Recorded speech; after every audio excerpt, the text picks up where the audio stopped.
হয়েছে আপনার? এরকম দেখাচ্ছে কেন? আরে রোদ্দুরের নাম ধরে চেঁচাচ্ছিস কেন? কি হয়েছে? এখনো কিছু হয়নি, তবে এবারে হবে। হ্যাঁ, আর যেটা হবে সেটা খুব একটা ভালো হবে না। রোদ্দুর কোথায়?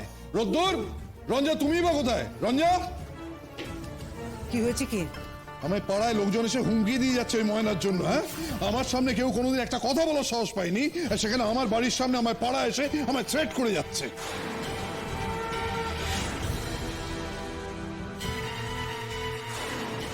তোমাকে? হ্যাঁ, কেন? আমি জানি না ময়না কি করছে। আমি এতদিন জানতাম ও কলেজে নিজেকে নির্দোষ প্রমাণ করার চেষ্টা করছে এবং করেওছে।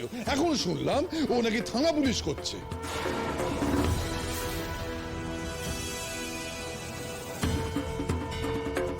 থানা পুলিশ মানে? থানায় আবার কি ব্যাপার? ও নাকি ওই অয়নের বাবার নামে ডায়েরি করতে গিয়েছে।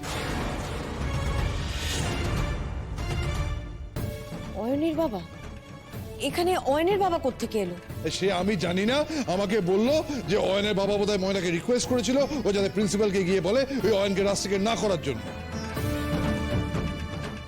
হ্যাঁ, কিন্তু তার জন্য থানায় যাবে কেন? আরে সেটা আমি জানি না, জানলে তো বলবো। রোদ, তুই একটু ফোন করে খোঁজ নে না। না না, সরি বাবা, আমাকে বলো না, আমাকে খবর নিতে বলো না, যা বলার মাকে বলো। ব্যাপারটা নিশ্চয়ই ততটা সোজা ছিল না। ওই অয়নের বাবা ময়নাকে রিকোয়েস্ট করতে গেল আর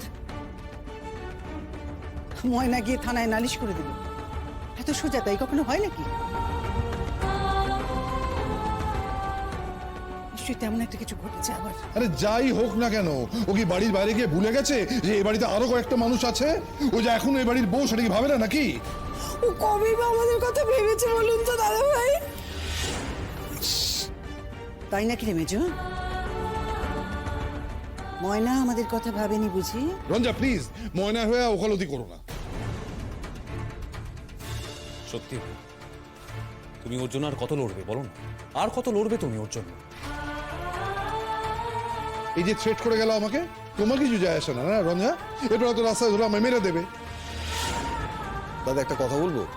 তুই না এতটা রাগারাগি করিস না। কি আবল তাবল বকছো তুমি? হ্যাঁ, আজকে হুমকি দিয়েছে, কালকে যদি কিছু একটা করে বসে তখন? দেখো, কেউ যদি সত্যি সত্যি প্রতিবাদটা করে আর সেই প্রতিবাদটা যদি কারোর গায়ে লাগে তাহলে তো সেরকমই করবে, এটাই স্বাভাবিক। তার জন্য কি ঘরে চুপচাপ বসে থাকতে হবে নাকি? না, এটা তো পরিষ্কার যে অয়নের বাবা লোকটা ভালো না।